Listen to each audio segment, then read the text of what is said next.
Hello বন্ধুরা, সবাইকে জানাই শুভ বিকেল। তোমরা সবাই কেমন আছো? আশা করি ভালোই আছো। আর এই যে আমার হাজব্যান্ড গেছিলো IPL খেলা দেখতে গুয়াহাটি। তারপর কি শপিং করে আসে এই দেখো, কামাখ্যামার ফটোটা নিয়ে এসে প্রথমেই দেখাইলাম।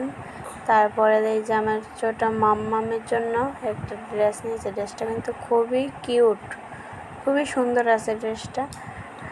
আর এই যে দেখো আমার জন্য একটা চুড়িদার নিয়ে এলো। চুড়িদারটাও খুব সফটের ভিতরে, খুব ভালো লাগছে আমার।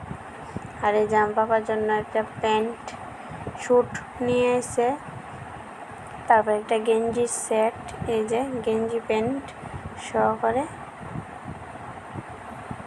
সেট নিয়ে এসে। তারপরে এই যে আমার বাসুরের ছেলের লিগা নিয়ে এসে এই শার্টটা আর এই প্যান্টটা। ড্রেসটি কিন্তু খুবই ভালো হয়েছে, খুবই সুন্দর, আমার কাছে খুবই ভালো লাগছে। তো তোমরা কাছে কেমন লাগছে অবশ্যই কমেন্টে জানিয়ে যেও। আর এই যে দেখো এই ব্রেসলেটটা আর এই গলারটা নিয়ে আসে, এটা খুবই ভালো লাগছে। আর এই যে খুব ইউনিক একটা ব্যাগ, বাঁশের কাজ করেন না, বাঁশ বেতের ব্যাগটা আমার কাছে ভিডিও করলাম। ভালো লাগলে লাইক কমেন্ট সাবস্ক্রাইব করতে কিন্তু ভুলবে না, আর সবাই পাশে থাকবে আমার।